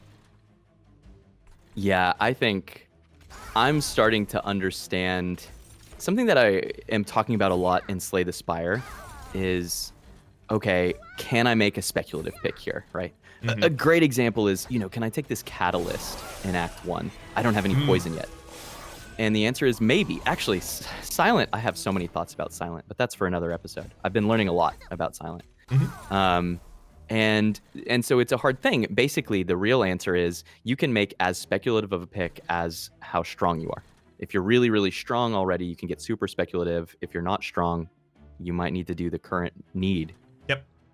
But sometimes you're so weak that you have to make a speculative pick, right?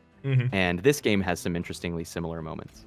That is something that ages and ages and ages ago, probably my first foray into really taking performance in a game seriously. And it was Enter the Gungeon streaking. And it was in that I learned a very similar lesson of, if this run is doomed, I have to take risks. I have to jump for all of the balls that are running off to the side of the arena, right? I need to dive for them.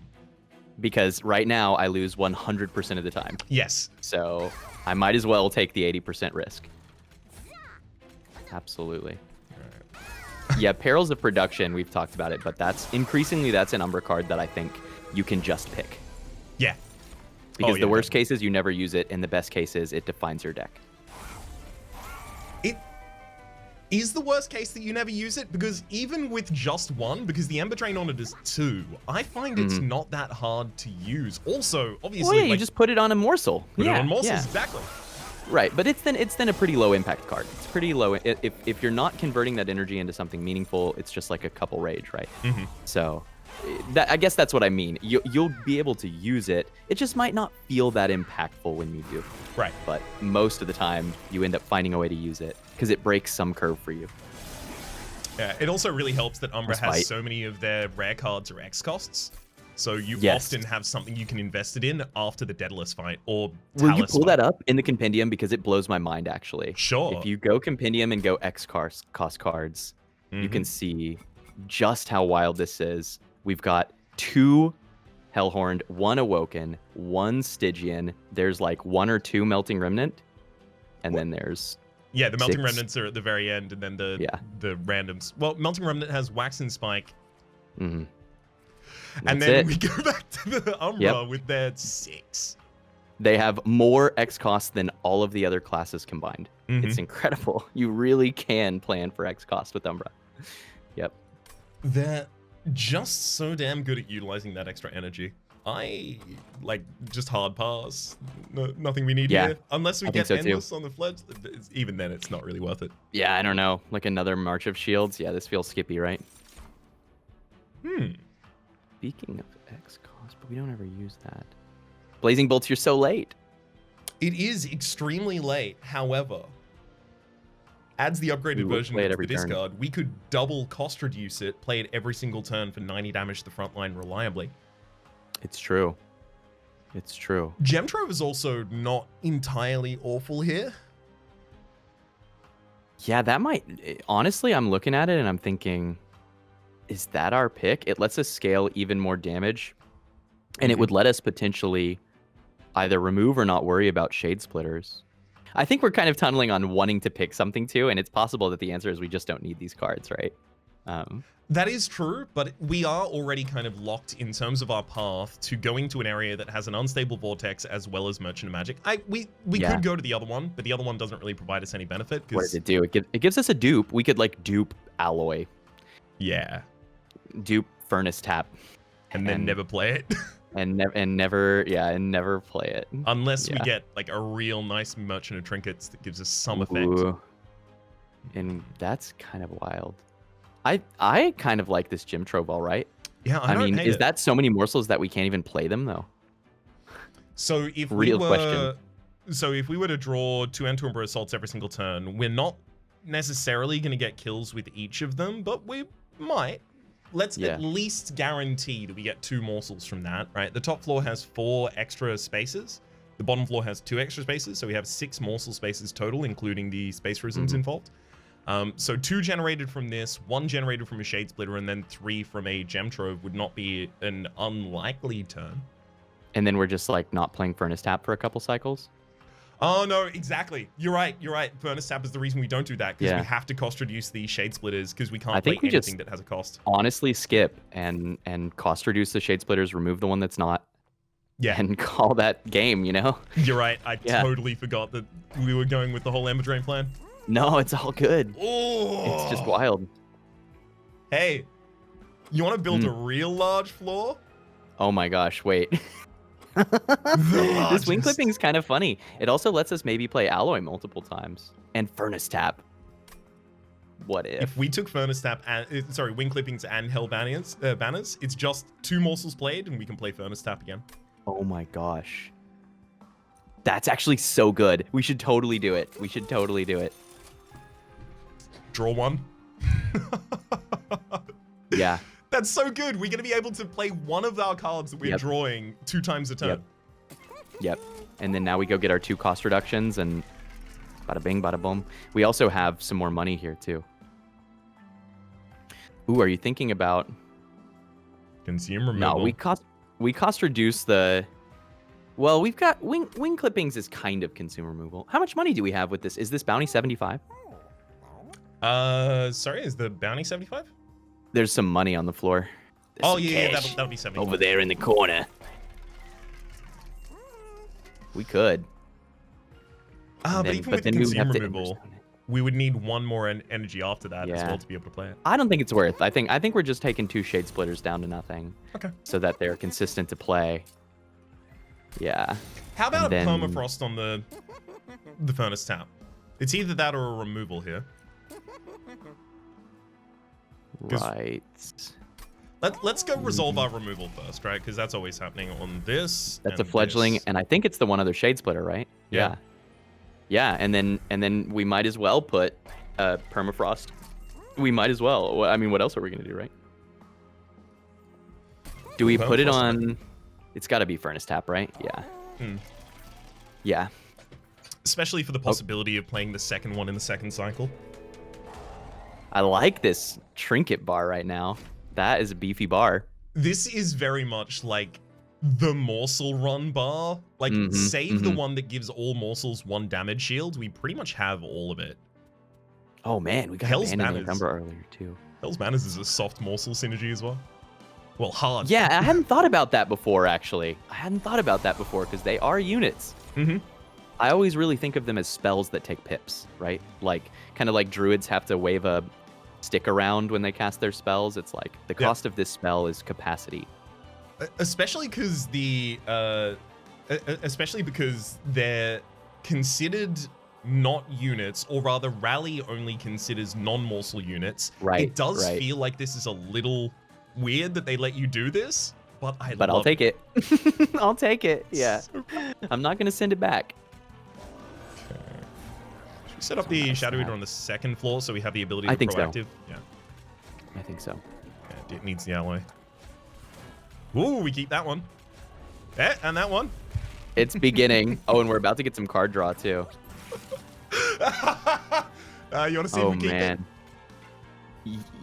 Are we just gonna start using it now? Yep, they're all we should. zeros.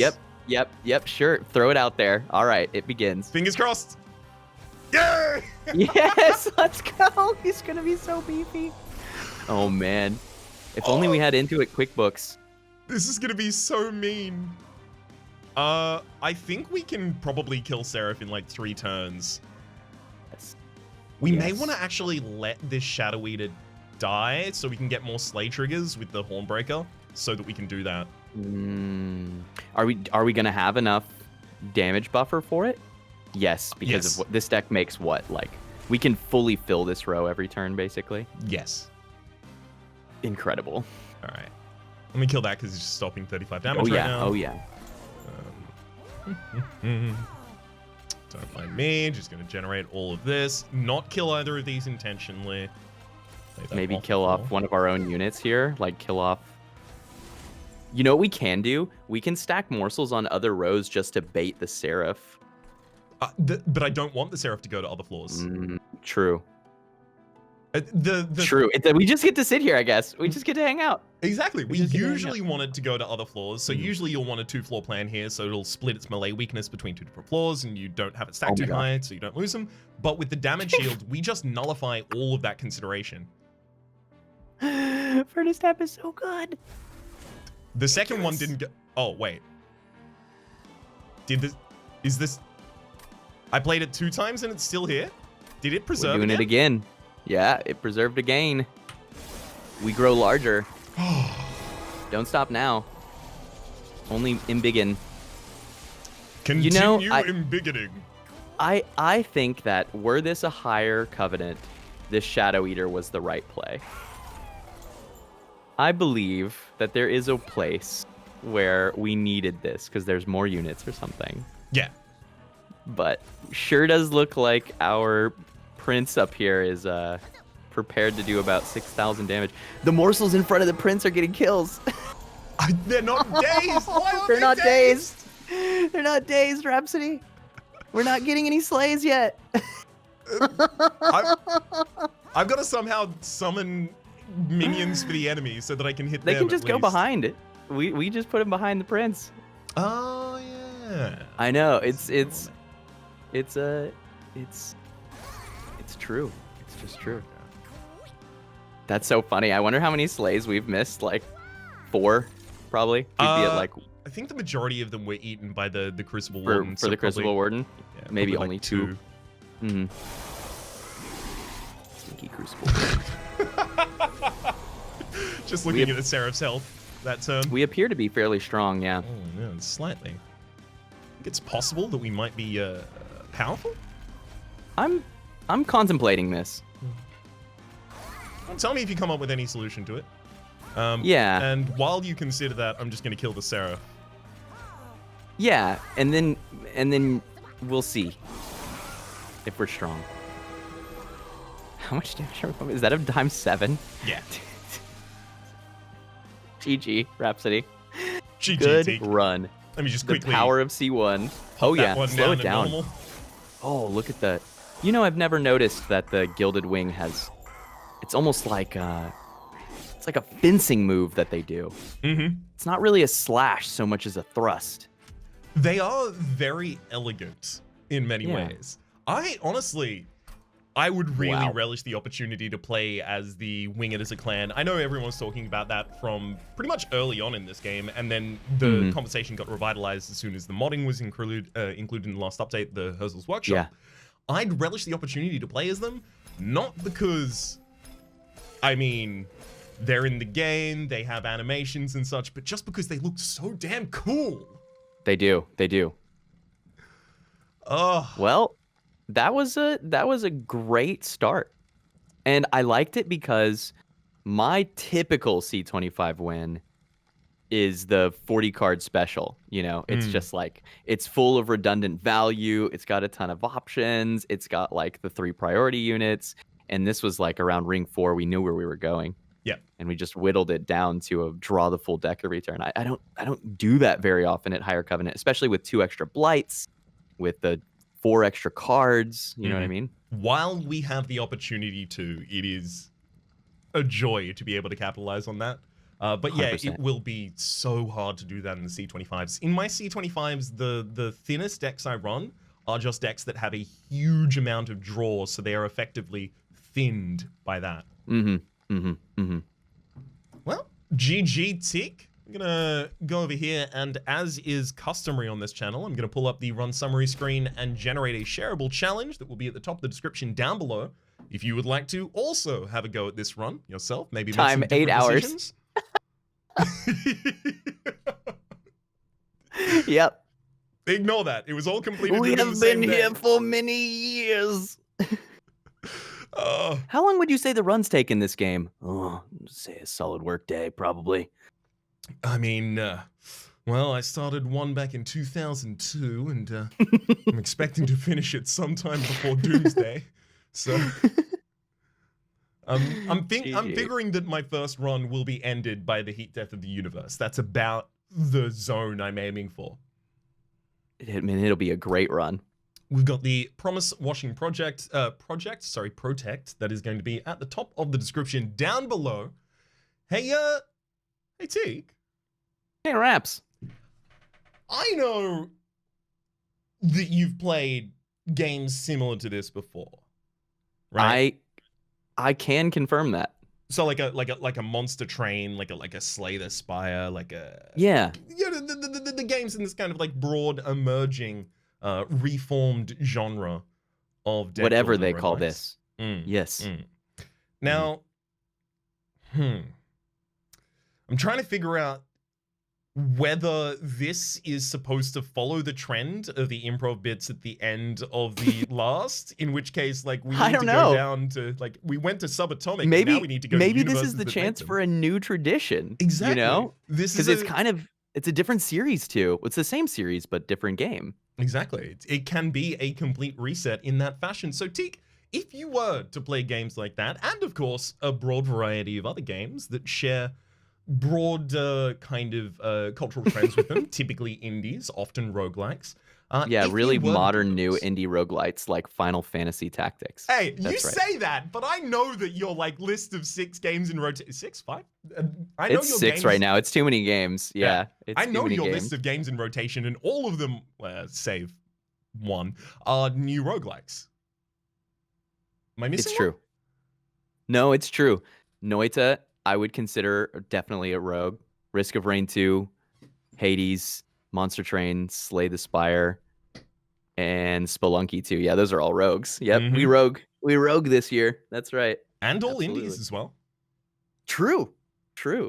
It's a good time for indies. It's kind of the golden age of indie right now, I think. It is such a good time for them. I I found over the past couple of years, as I end up talking to people about what I do for work, oftentimes I'll talk about, hey, I create video game content online. That's kind of like my typical response. And if people know of streaming world kind of like adjacency, but they aren't really super into it, they'll often ask, "Oh, like you're an Overwatch streamer or something like that." I'm like, "No, not really. I play independent." That is a video game. It is. And I do play video games. So exactly. Yeah. But you got to start at the meeting point though, and that's always where I start. I'm like, do you game? And they're like, yeah, I game. And I'm like, okay, wait, no. How many hours a day do you game? And they're like, well, hours a day. I played a Mario one time. Yeah. Like the definition for what it means. I need to do that. Everybody has different expectations. I need to do that to assess the kind of like ground level on which we're talking, because the amount of times that I've responded like, oh, I do video game content online, gotten that response, and then had to go, oh, hang on, sorry. No, you won't know any of the games that I've ever done anything related to. And they're kind of disappointed because they're like, why not? It's like, because this isn't your job. I don't know, because it's not your hobby. I can explain it to you. We're going to be here for a minute. I had such a weird experience along those lines of like friends in real life who, as this was starting to take off for me and starting to become what I was doing for my full-time work, I had those same conversations with those friends at the time, and oftentimes I would say Slay the Spire, and they wouldn't have known it at the time. However, then when Slay the Spire came to full release, and especially after it came out on Switch, all of those people came back to me and they were like, Slay the Spire is so good, and you're in the trailer? I'm like, yeah. That's me. Didn't know about that before. But it's interesting to see the indie space take off in this direction, because I found myself really disillusioned with the AAA space. Like, Control is the only AAA game in the last maybe 10 years I've really enjoyed. Yeah, that's fair. And even that comes with like a AA mentality from Remedy Studios. I think, and I still enjoy lots of AAA games, but I think something that I've seen is there's so much, how do you measure passion? How do you measure soul of a game? But it's there in the indies. And part of it is constraint, I think, breeds innovation, and it breeds some clarity. And so what the indie games have is a very clear purpose or direction, right? Yes. A lot of the times you play an indie and you're like, wow, you have explored this one thing really well. Disc Room explores this one thing really well. Risk of Rain 2 was, what if we took Risk of Rain 1 and we made it in 3D and we did that as well as we could? And I think that sometimes with the AAAs, it becomes a race to have the most complexity. How can we fit more games into this game? And each of those games individually could be a pretty well-featured game, but together it just feels kind of messy. You lose the spirit of that core activity, right? Yeah. And so I think that happens a lot. Save for indie games that then suddenly blew it big, I can't think of many indie games with like significant feature creep. But I can think of almost every AAA game that I've experienced. Right. And sometimes that's really fun and it makes it more immersive, right? Like, it's cool that I can play The Witcher 3 and have a whole card game in there that could be its own video game and did become its own video game, right? But you got to have a team for that. You've got to have a lot of people to put so many games in your game. It's just a good time to be an indie developer, as well as a good time to be someone covering indie games over at twitch.tv/sneakyteak. Hey, can I make a meta point since we're starting a new season? Oh, please do. So this is something, and this is addressed both to you and to all of the viewers out there on the YouTube sphere. This is something that I take extra time to do every single week with Rhapsody. I stream 6 days a week, and then on my 7th, I record these videos. And when I got started with this, gosh, how many months ago was that now? 4, yeah. 6, 4-ish, right? 4.5, maybe something like that. It was very exploratory. It was, let's do this, let's get a series, and let's see where we are. And I still remember when we lost that first time at Ascension 3. Okay, so we've only done 3 episodes, right? And in the middle of the episode, completely unprompted, it was like, so season 2 next week. And it's been that way the whole time. This is something that I genuinely look forward to every single week. It's really cool to get to work in this kind of job and have these collaborations that are something that I'm genuinely delighted for and that I'm enthusiastic for and energized by in spite of a busy schedule. Mhm. So many thanks to you, Raps. I've said it on stream before, but for having me on. And for the viewers, collaborations are a little weird. Sometimes we want to watch our favorite broadcaster or creator and just watch them. That's what we're there for. And so I appreciate all of you kind of inviting me into the space, even if it was on accident, and for coming and checking out the Twitch channel. It's been really good for my career, and it's really good for me individually as well. I look forward to this every week. Dude, it's absolutely my pleasure. I cannot thank you enough for deciding to join us along this journey. I know, obviously, naturally, it is the day off that you do it on. I do it on my Saturdays now as well, so I end up having the same discussion with people where I'm like, oh yeah, I've got the weekend off. Well, except for Saturday, because I work. Except for Saturday, I gotta go do the thing. Yep. Exactly. But even when I'm describing that to people, I'm describing it to them, and their response is typically like, oh, you're working on your weekend? And I'm like, oh no, I get to. You don't understand. Yeah. The amount of times over the course of like the week in between our recordings that I will say to someone, oh, I was having this discussion with Teak and we explored this kind of topic, and then here's some wisdom that he had to share, and here's the kind of way that the discussion went, and then use that to kind of like mold the discussion following that. It is That's awesome. Irresponsibly high. Well, I appreciate it anyway. Yeah.